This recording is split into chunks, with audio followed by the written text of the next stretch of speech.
Salut, c'est Josiane et Véronique. Et bienvenue à un nouvel épisode du podcast Bouger pour grandir.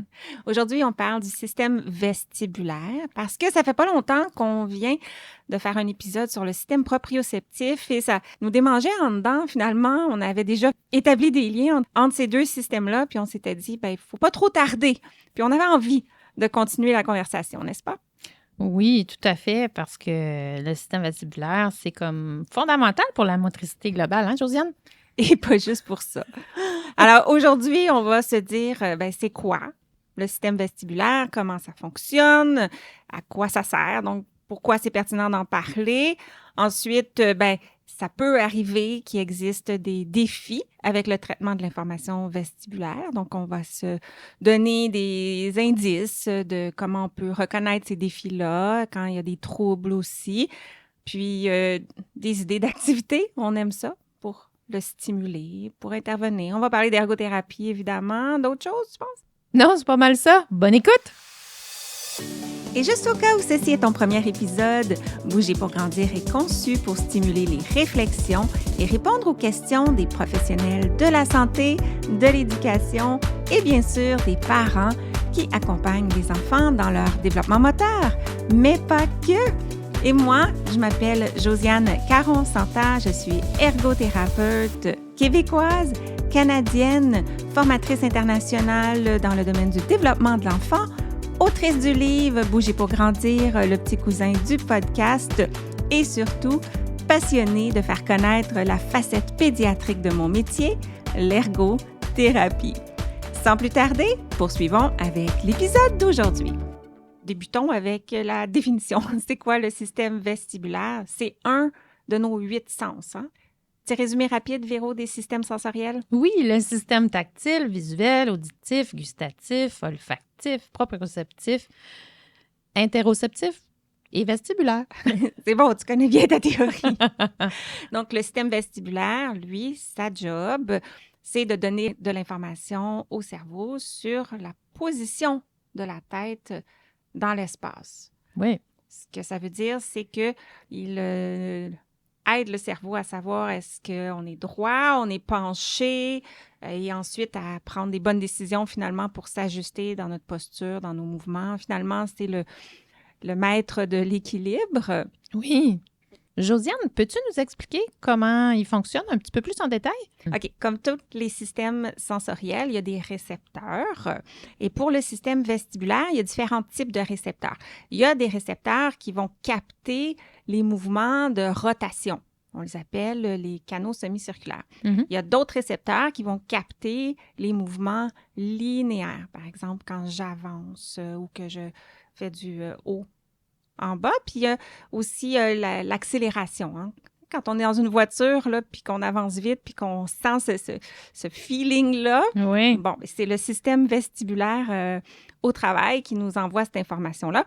Et ce qui est intéressant de savoir, c'est que le système vestibulaire, l'appareil vestibulaire qu'on appelle, il est attaché à l'appareil auditif. Mm-hmm. Donc, ils sont ensemble dans l'oreille interne. Et de là, il y a beaucoup de liens à faire entre tout ce qui est entendre, parler, bouger au son de la musique. Ben oui, ils partagent même le même nerf qui envoie les informations au cerveau. Exactement. Dans l'éventualité où tu es en train d'écouter l'épisode et que tu n'as jamais vu une image de système vestibulaire, je t'encourage à faire une petite recherche Google parce que c'est vraiment intéressant de voir comment sont organisés ces canaux-là et le petit colimaçon, la cochlée, la partie du système auditif, comment ils sont reliés. Et comment ça fonctionne? Bien, si on imagine, tu sais, un niveau, là, quand on fait de la construction, là, puis qu'on change l'orientation du niveau, puis on voit la petite bulle qui bouge, là, qui nous dit qu'est-ce qui est droit, puis quand c'est pas droit, surtout, c'est ça le but. Bien, les cellules dans notre oreille interne, qui sont dans le système vestibulaire, dans le fond, ils ont des petits cils, puis eux autres, ils baignent dans une sorte de liquide.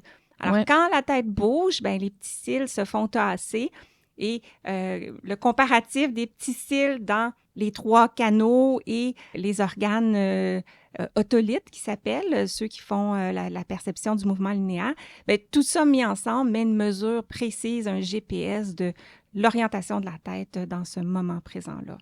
Ouf! Merci de nous avoir résumé ça. C'est vrai que c'est très complexe. Oui.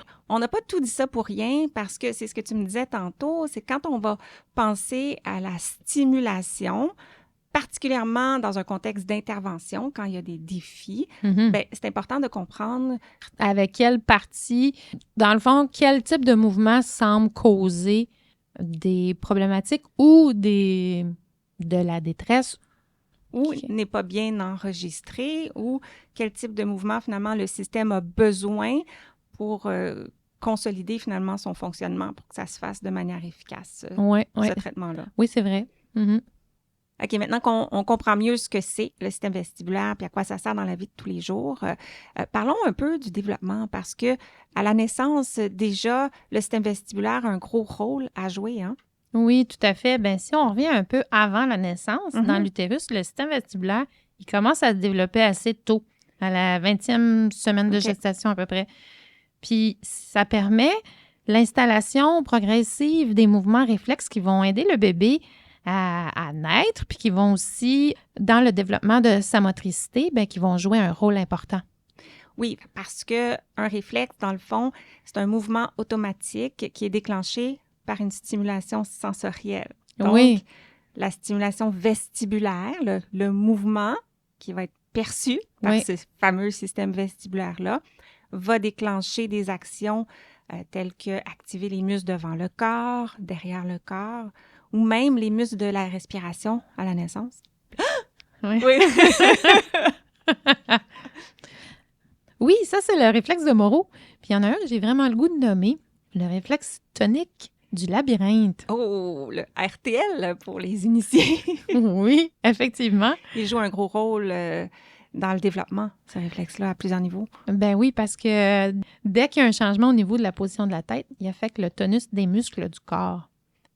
En somme, c'est comme un peu pour ça qu'on dit que l'enfant a besoin de bouger pour grandir. C'est que quand il bouge, il stimule son système vestibulaire qui, lui, a tellement une grande portée, étant connecté avec son système proprioceptif, visuel, auditif, tactile. Et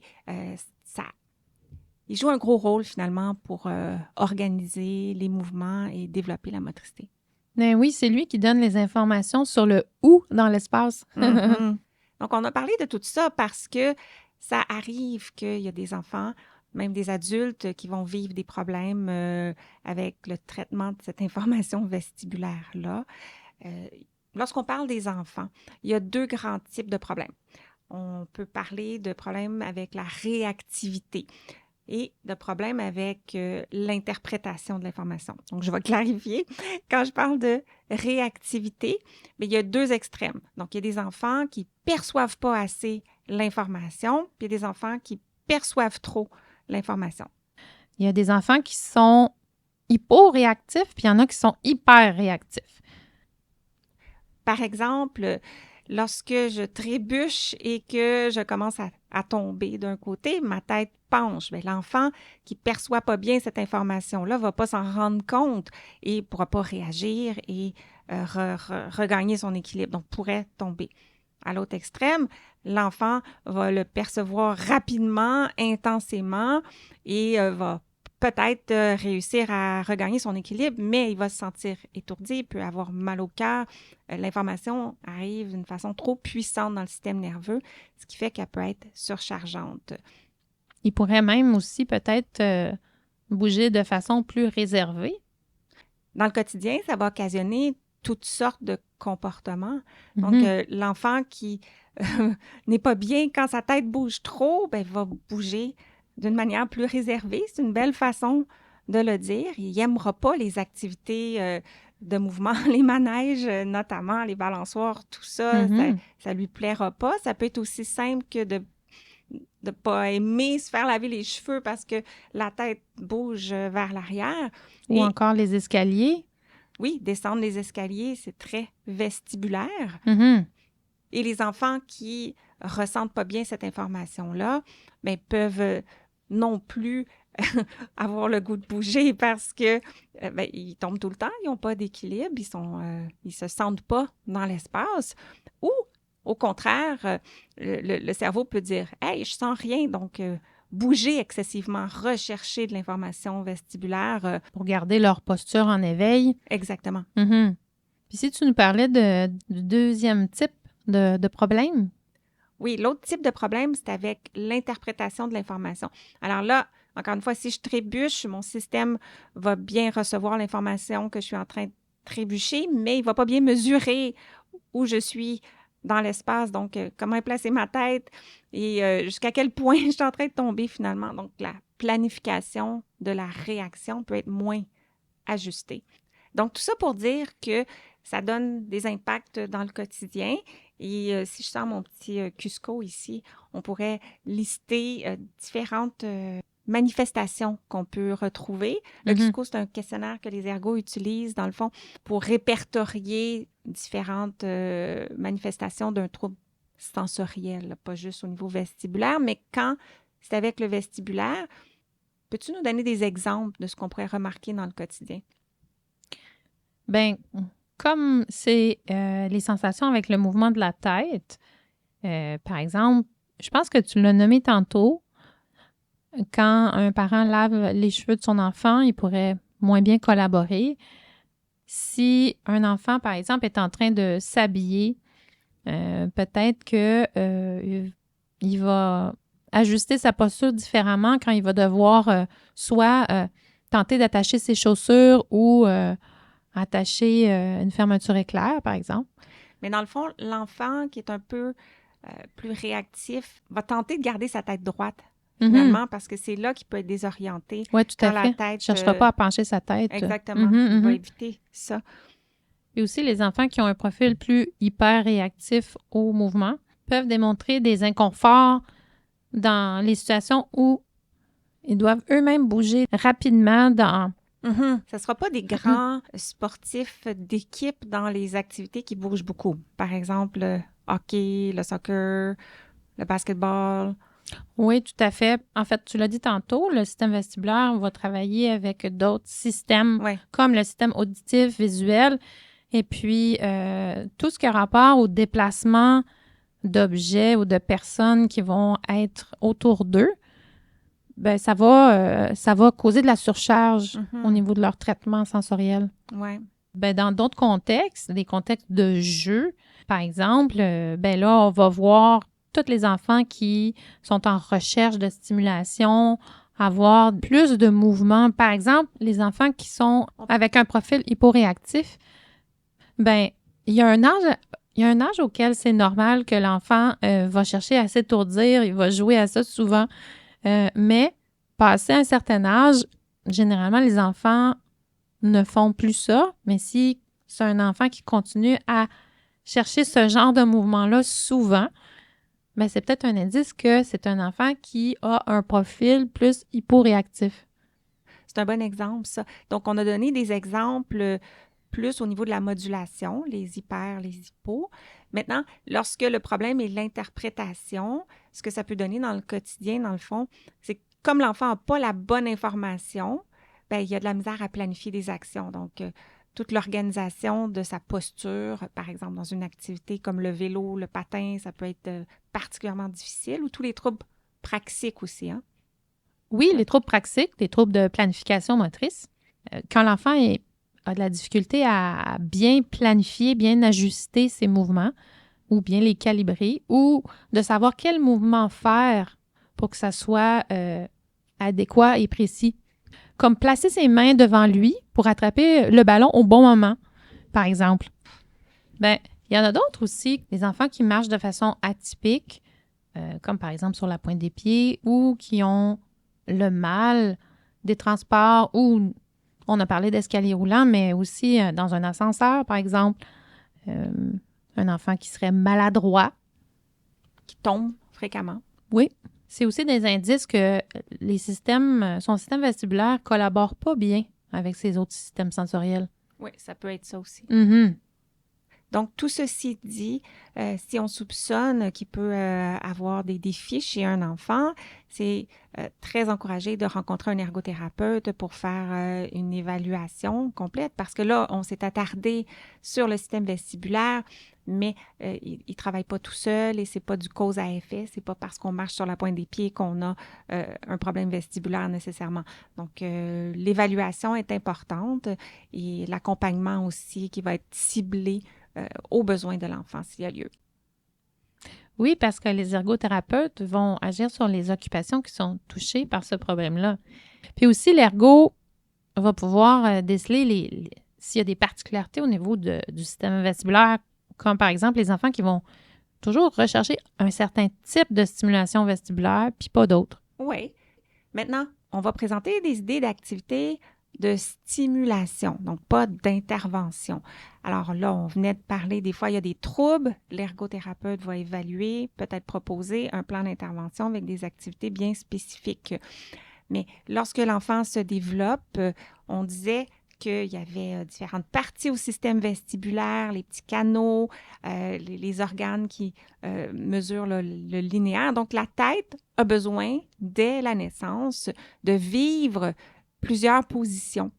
C'est une des raisons, d'ailleurs, pourquoi c'est intéressant que le bébé passe beaucoup de temps sur le ventre, parce que quand il est sur le ventre, sa tête est dans une position qui va être différente de quand il est sur le dos ou quand il est à la verticale, par exemple, dans les bras de son parent. Lorsque un jour il va marcher à quatre pattes, il va se déplacer d'une manière horizontale aussi avec la tête, le visage vers le sol. C'est une stimulation qui n'est pas facile à obtenir d'une manière différente. Alors, les idées d'activité, dans le fond, qu'on va vous proposer vont permettre de varier puis de créer des contextes pour vivre différentes positions de la tête, finalement, pour stimuler tous les récepteurs du système vestibulaire. Oui. Oui, allons-y avec une liste d'activités, puis vous pouvez tenir compte aussi que de les choisir en fonction de où l'enfant est rendu selon son développement pour que ça soit approprié pour lui. Parfait. On peut balancer bébé dans une chaise berçante, dans un hamac ou dans nos bras. Notamment, on a fait un podcast avec 15 comptines pour vous donner des idées pour stimuler bébé de ce côté-là. Rouler aussi d'un côté ou de l'autre, que ce soit sur une couverture, dans l'herbe, sur un tapis, stimule le système vestibulaire d'un côté et de l'autre. Le parc, en fait, jouer dehors, plein de possibilités pour le système vestibulaire. Donc, au parc, on peut se balancer, glisser, grimper, sauter en bas du module, traverser une poutre. Des fois, il y a des bascules où on se fait des petits mouvements rythmés avant-arrière. L'hiver, la butte de neige. Oui, c'est vrai, on peut sauter dans la butte de neige. On peut glisser. Ou se rouler dans la neige. Dans les feuilles à l'automne. Oui, tout à fait. Et si on pense aux stimulations de rotation, on peut faire des rondes avec les enfants, on peut tourner sur soi-même, on peut même utiliser un cerceau. Ça n'a pas l'air, mais notre tête fait des mouvements de rotation quand on essaie de faire des mouvements aussi de rotation du tronc. Oui, tout à fait. Quand on fait des jeux qui courent puis qui changent de direction, par exemple la tag ou des courses à obstacles rapides aussi, bien, ce changement-là d'accélération dans le corps est très stimulant. Mm-hmm. Je pense aussi à des jeux où est-ce qu'on peut se mettre tête en haut, tête en bas, soit au parc ou avec, par exemple, des jeux de ballon qu'on peut lancer entre les jambes. Oui, Mm-hmm. bonne idée. Mm-hmm. Regarder entre les jambes, il y a un jeu de quilles que je fais souvent à la clinique où on se met à l'envers puis on joue aux quilles d'une manière renversée, justement dans une optique de stimuler ce fameux réflexe RTL dont on a parlé au début. Uh-huh. Puis il y a aussi les jeux où est-ce qu'on passe le ballon à l'autre personne, disons, on se retourne dos à dos ou on passe des objets dos à dos d'une personne à l'autre, des jeux en chaîne, là. Ça aussi, ça stimule le changement, le mouvement de tête. En groupe, oui, il y a plein de possibilités. Et ce qui est intéressant aussi, c'est que parfois, les enfants, on peut les mettre au défi de trouver des façons de bouger d'une certaine manière avec leur corps, leur tête. Mais finalement, tous les sports vont être stimulants aussi de différentes façons. Si on fait du judo, bien là, on va dans toutes les directions. Si on fait de la danse, de la gymnastique, la natation aussi. On fait des pirouettes dans l'eau. Oui, c'est intéressant. Les exemples que tu donnes aussi, ils ont différents types de stimulation vestibulaire. Comme par exemple, si tu nages en ligne pendant longtemps, bien, ça va être une stimulation constante au niveau de ton système vestibulaire. Mais quand tu vas faire ta pirouette pour pousser, et d'un seul coup, rapidement, ça va être un autre type de stimulation vestibulaire. Exactement. Donc, on va chercher la stimulation des différents récepteurs. Donc, oui, les exactement. linéaires puis les rotatoires. Donc, en somme, si ça bouge la tête, autre que juste up and down quand on marche, parce que celle-là, on l'a tous beaucoup, c'est garanti que ça stimule le système vestibulaire. Oui, tout à fait. Et pendant qu'on parlait, vous avez sûrement eu d'autres idées, il y en aurait plein. Mais si on veut venir à une conclusion, le système vestibulaire, c'est clair que c'est important, c'est très intéressant pour nous ergothérapeutes, mais pour tous les enfants qui grandissent. Et on voulait faire une ouverture aux autres professionnels aussi, parce que le système vestibulaire est comme à la base de la pyramide du développement. Hein? Tout à fait. En lien avec l'audition, le système vestibulaire est important pour le développement du langage parce que s'il y a des problèmes en bas de la pyramide, ça va répercuter tous les autres étages suivants, notamment le langage ou les apprentissages scolaires. Et si on parle plus spécifiquement du langage, bien, pour produire le langage, il faut une posture stable, il faut un bon contrôle de tête, il faut être capable de dissocier les mouvements de la langue qui eux dépendent aussi d'une posture stable. D'autant plus, comme on disait au début, bien, le système vestibulaire il est attaché au système auditif, donc il y a vraiment beaucoup de connexions à faire entre ces deux domaines-là. Oui, on s'en doute pas, mais le système vestibulaire il est super important dans le développement du langage. Notamment pour comprendre et apprendre les mots comme en haut, en bas, bien, il faut l'avoir d'abord vécu dans notre corps, puis c'est le système vestibulaire qui va nous apprendre ça. Je vais ajouter un lien avec les apprentissages académiques que tu as mentionnés. Les orthopédagogues qui travaillent, par exemple, avec les enfants, avec des défis mathématiques, peut-être avec la géométrie, qui est une compréhension approfondie de l'espace. Bien, ça revient à ce que tu viens de dire. Pour comprendre l'espace, ça se passe d'abord dans mon corps, ça se passe d'abord dans ma tête, dans mon système vestibulaire. Donc, beaucoup de liens à faire lorsqu'un enfant a des défis en haut de cette fameuse pyramide-là, parfois de mieux comprendre l'origine de ces défis-là et on se retrouve à remonter jusqu'au traitement sensoriel, donc le système vestibulaire. Oui. Très intéressant, Véronique. On va s'arrêter ici. Mais si tu as encore le goût d'apprendre avec nous sur ce sujet-là, je te suggère un épisode connexe. C'était un parent d'un poupon. Définitivement l'épisode sur les 15 mouvements, 15 comptines. C'était un ergo, l'épisode sur les réflexes. C'était un enseignant, l'épisode de Bouger pour apprendre avec l'orthopédagogue. Et c'était une éducatrice de la petite enfance, l'épisode sur le retournement. Ce seraient mes suggestions. Merci Véro. On se retrouve très bientôt pour continuer à parler d'ergo. Bye! Salut Josiane! Merci d'avoir écouté et à bientôt pour notre prochain épisode. Et d'ici là, vous pouvez me retrouver quotidiennement sur les réseaux sociaux, consulter mon blog et profiter de mes ressources gratuites en joignant ma communauté au josianecaronsanta.com/guide. Le podcast Bouger pour grandir est une production de l'Académie de formation JCSI, des formations en ligne sur le développement et fonctionnement de l'enfant de la perspective de l'ergothérapie. C'est tout pour cet épisode et sur ce, je vous dis à très très bientôt pour continuer à parler d'ergo. Bye!